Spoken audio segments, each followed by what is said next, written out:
Hello guys, gusto nyo bang matuto kung paano mag-trade ng Bitcoin sa isang cryptocurrency exchange na kung saan kahit saan ka dito sa mundo or even in the Philippines, you can make money out of your Bitcoin. Mas malaki ang potential nitong kumita for my own believe kasi mas mabilis ang kitaan dito compare kung maglalagay ka ng pera sa stock market. Kung trade naman ang pag-uusapan natin, mas mabilis siyang kumita because of the pumps and the dumps happen in the Bitcoin industry. So but before we break the ice, unang muna natin gawin is paano ba tayo makakabili ng Bitcoin? Ang pinakaunang gawin is to register and simply go to the description of this video, click the coins.ph/m/join/go5ja5 and click that one to register, and please verify your account in order for you to buy Bitcoin. Ito po ay for Philippines only. So, as long as nasa Pilipinas ka, pwede kang bumili ng Bitcoin from per peso converted to Bitcoin. So, ano ba ang Bitcoin? Bitcoin is a digital currency that will use for the internet. Is para bang pera siya sa internet. Intended for internet. So, anong magagawa mo kung meron kang Bitcoin? Pwede kang bumili ng mga products via online, pangbayad, or remittance, or pang trade. Or just keep that money and then wait about more than a years, and then the price will go up and you can convert it back to peso. So, ganun po yun. So, ganito po. At pangalawa, once na meron na kayong account sa coins.ph, make sure na meron din kayong account sa bittrex.com. Bittrex.com is a second also exchange market tulad ng Polynex.com. So, sa Bittrex.com, yun yung mas maraming mga cryptocurrencies, yung mga ICO, your initial coin offering na nagsusulputan sa internet, mga ads na nag-offer sila ng ICO. Usually, papasok sila papunta sa Bittrex.com. So, after nyan, so, pag meron na kayong account, all you have to do, pag meron na kayong coins.ph, pwede kayong mag-cash in. Sa cash in naman, maraming option kung saan pwede kang bumili ng Bitcoin. So, pili lang kayo kung asa ang pinaka-convenient at malapit sa inyo. Kapag, for example, gusto mo is Cebuana. So, ayan, sa Cebuana. Amount na gusto mo i-deposit, for example, 5,000.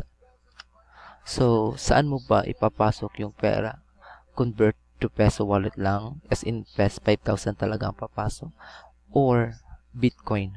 Kapag Bitcoin wallet naman, yung 5,000 mo, once na mabayaran mo yan, kung ano yung current exchange na paglipat ng pera, yun yung ma-convert ang 5,000 mo. So, for example, peso wallet lang muna. So, ganun yan. So, next step, all you have to do is yun. Punta ka ng Cebuana Lawilier, fill up the form, gumawa ka ng bills payment doon, lagay mo yung payment, check mo yung payment, sender name, pangalan mo, of course, coins.ph, itong reference number, at ito yung amount na babayaran mo sa sa Cebuana Lawilier. So, yun, 5,040. So, 40 pesos will be the charges.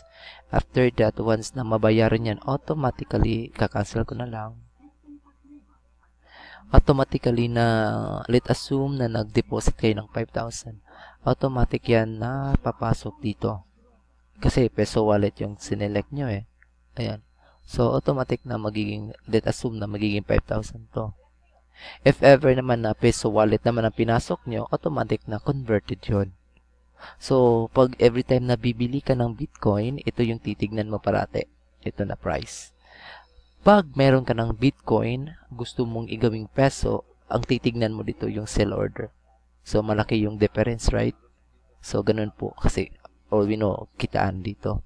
So, business doing business. So, hindi na tayo magreklamo. Bakit? Mas ang laki ng difference between the buy and the sell. Negosyo yan. So, we have to understand. So, if ever, punta tayo dito ulit sa peso account natin. So, for example nito, meron tayong, assuming lang natin na 5,000 to. So, gusto ko itong i-convert ng Bitcoin kasi nakita ko bumaba ang Bitcoin. Bumaba yung presyo. Di ba ang logic pag bumaba ang Bitcoin, pag may peso ka, mas malaki yung magiging conversion kung bibili ka. Kung ibebenta naman, mag-a-assume naman tayo na kapag umakyat yung sell price na yan, na mas mataas-taas, that's the time na ibebenta natin yung Bitcoin para maging peso. Yun yun. So, yun yung magiging logic doon. Pag ang presyo ng Bitcoin bumaba, that's the time doon tayo papasok.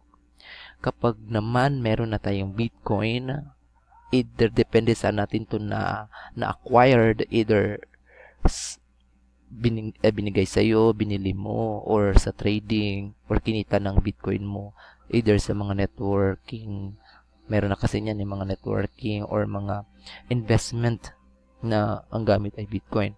So, titignan naman natin yan, under naman sa sell. Kapag tumaas yan at gusto mo nang i-cash out, ito ang titignan mo. So, ngayon, pag titignan mo yan, dalawa rin naman ang pagpipilian mo, papasukan mo. Kung titignan mo dito, may receive yan, ito, di ba? Kung may sulat na wallet, yan, wallet address, bibigyan ka ng wallet address niyan. Kung magka-cash out ka na from na Bitcoin, tas pagkapasok at na-receive ni Coins.page yung nilipat mo, kung anong actual or current price nun, automatically, yun yung conversion nun. Pero pag ang Bitcoin, ito, Bitcoin wallet, ito yung wallet address pa rin, bibigyan ka, automatically na pag-transfer nun, hindi yun agad mako-convert ito peso. Mayroon lang siya dito sa baba, kung makikita nyo dito, ito. Yan yung magiging floating price niya kapag gusto mo siyang ibenta. Kung mag-a-assume ka pa na i-increase or mag-i-increase pa yan ng konti bago mo siya ibenta, pwede rin naman. Depende yan sa iyo. Ngayon, ito, dalawang video to ha, dalawang part ito. We're tackled first the Coins.page muna. Maganda ang Coins.page. So, hindi lang naman pagbili ng Bitcoin or pagbenta ng Bitcoin. Pwede ka namang bumili ng load rin, bills payment, or pag-shop. Pwede rin naman na, kunyari, gusto mong magbayad ng mga credit card. Kung may credit cards ka, may home credit ka na inuutang, like mga cellphones or appliances, pwede ka magbayad dito. Kuryente load, kung gusto mong magbayad sa prepaid kuryente Meralco load mo, pwede rin naman. At the same time, kung SSS premium, pwede naman din magbayad ka dyan. So, go back tayo sa peso conversion. If ever na 5,000 to ha, i-convert na lang natin to into Bitcoin. For example, okay na to. Ito na yung presyo. So, convert mo yun. Type mo na lang, kunyari 5,000. Ayan. So, ang 5,000 mo pala, kapag kinonvert mo agad sa ito na presyo na 133,855, ito lang yung balik. Ito yung balik. For example. Ayan. Yun yung balik mo. Ganun yung doon. Kung punta naman tayo dito sa Bitcoin mo, for example, ayan. Siyempre, ang target wallet mo is peso kasi ka-convert mo nun . So, magiging, for example, may Bitcoin ka na 0.10. So, magkano ang sa peso ngayon? Kasi dito tayo magtitingin na presyo. So, magiging 12,640. Sa rate na 126,404. Tama? Tama? So, automatically, pag-click mo na convert, itong 12,640, automatically, napapasok yan dito. Ayan. Kapag naman may Bitcoin, may peso wallet amount ka, pag-click mo yun, convert na yan, for example, 5,000, titignan mo ulit dito yung conversion rate, 133,546, 133,546. So, automatically, ito lang ang mabibili mong Bitcoin. Pagka-convert nun, automatic na dito yan papasok. Dito na wallet. So, sana naintindihan nyo ang procedure ng coins.ph.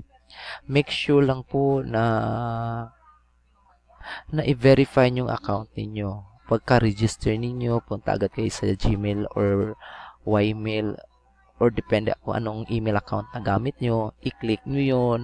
Once na maklik yun, so it means verified na ang email mo.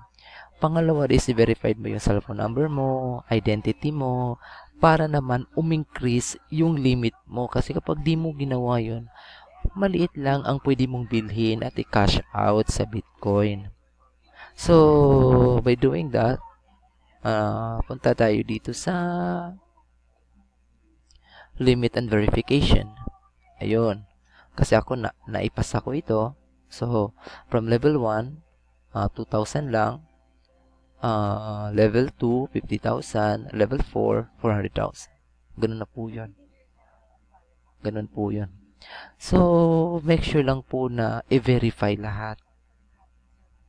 Kapag naman kayo meron na nito, pwede rin naman ninyo i-share sa mga friends nyo na gustong gumamit ng coins.ph, yung mga facilities ni coins.ph, at every time na ma-registered mo sila, you'll receive also a commission or parang referral payment na lang din na 50 pesos. At least kung makasampu ka niyan, mayroon kang 500 pesos na extra. What if may 1,000 friends ka na gustong sumali or si 10,000 times 50? Malaking bagay na rin yun in terms of profit sharing ni coins.ph. Ginawa ni coins.ph yung profit sharing nila sa referral instead of advertising that into advertising platform. Mas maganda na lang na i-diretso ibigay sa mga already existing customer nila na i-promote sa kanila because of they already also experience sa magandang features ni coins.ph. In the next video po, sana mai-explain ko yung Bittrex kung paano i-trade ito. Kasi mas madali rin naman gawin ang pagti-trade sa bittrex.com or sa fullinex.com is para lang naman din yung stock market. Sa stock market, dalawang pwede mong gawin, mag-invest at mag-trade. Yung magti-trade is daily yon. Depende kung anong klaseng trader ka. Kasi may trader na within the minute binibenta na nila. Or within the day, binibenta na nila. Within a few days, binibenta na nila. Within a week, binibenta na nila. Within a few weeks, binibenta. Within the month, binibenta nila. Depende kung anong klaseng trader ka. Kung investor ka naman, all you have to do is to buy and then holding it for about 6 months, 1 year, 2 years. Depende sa investment horizon mo. Or depende rin sa risk profile mo.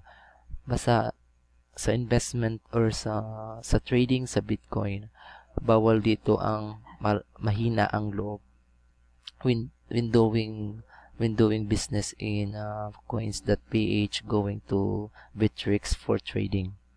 Dito palakasan ng loob. Don't trade where your emotion is so high. Trade like a robot. Trade like you're just playing the dumb money. Ganun lang naman yun. Kasi kapag emotion ang pinapaaral mo, friend, talagang malulugi ka. So, make sure na ma-spot mo yung mga opportunities sa trading. Take note mo yun kung bakit yun nangyari. And then, it will gonna help you. Kasi, it's a repeat itself sa trading. So, sana take down nyo yung mga information doon. Kasi nangyari na sa akin din yun. So every time na nakikita ko ulit yun, so may hint na ako na if ever it will be happen, alam ko na ang gagawin. So kindly wait for proceed to the second video for the next tutorials on trading. Thank you so much and have a good day. Thank you so much and I expect you for the next video.